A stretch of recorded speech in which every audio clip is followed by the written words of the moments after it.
Mr. Grummer, congratulations on your induction into the Paper Industry Hall of Fame. Thank you.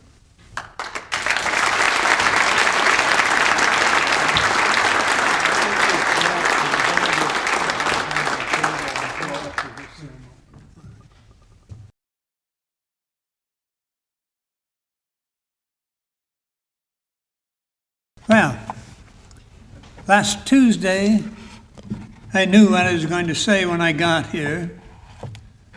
Today, I'm not sure what I'm going to say.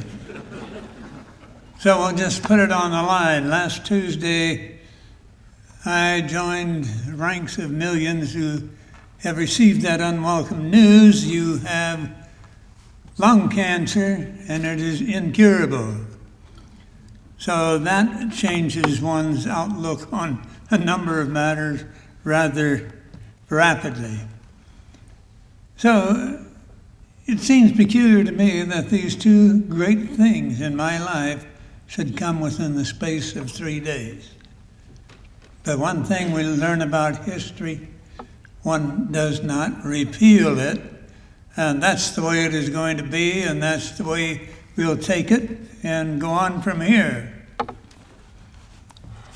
What I want to do primarily in regards to my career in the pulp and paper industry is to laud and praise the Institute of Paper Chemistry.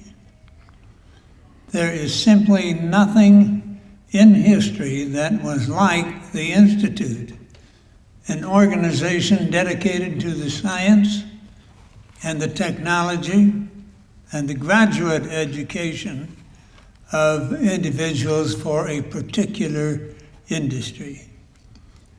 The number of its graduates in this room probably number quite a few. And the quality of its graduates has been demonstrated as they have become officers of major companies, as they have become officers of the industry's various organizations. So there's one thing that I'm thankful for tonight, is that on the day of, January 2nd, 1960, as I was going up the steps for the first time as an employee of the Institute of Paper Chemistry, I stopped about midway up and I said, "What are you doing giving your life to paper?" I mean, paper, a rather common, ordinary substance. But I forged ahead, received a very nice office, and proceeded to a very fine career. But one thing I was wrong about: paper is anything but a dull, lifeless, casual castaway. The little unit that we make paper with, this little fiber as we call it, is about 1/8 of an inch, generally speaking, long, 2/1000ths or 1/1000th of an inch in diameter. It's very hard to see without the aid of some magnification. And yet, if one goes to any of the neighboring paper mills here, or the largest paper mill that was ever built, that little cubic measurement of matter you can't see is what our entire industry is based on. Now, we believe that when one cellulose, I'm not going to charge tuition for this. Hope it's not a test either. Actually, it's frightening. We believe that if you take two cellulose fibers and have them meet in water where they're touching, that's a natural bond.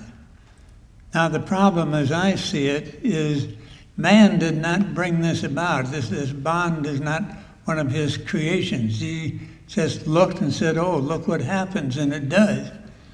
So we've got this magnificent industrial structure worldwide, huge machines, forests, rivers, all committed to something we hope happens the next time. That is frightening, but I am going to keep my money in paper. Well, that's not what I had intended to say. And I may rethink the tuition bit. But you probably understand my life has been turned quite upside down in the last couple of days. And to remain coherent and to remain somewhat balanced, I think we will say the best thing that ever happened to the world, because paper is a core product of the universe. What happened to the world is paper, and I'm all for it now and forever. Selah.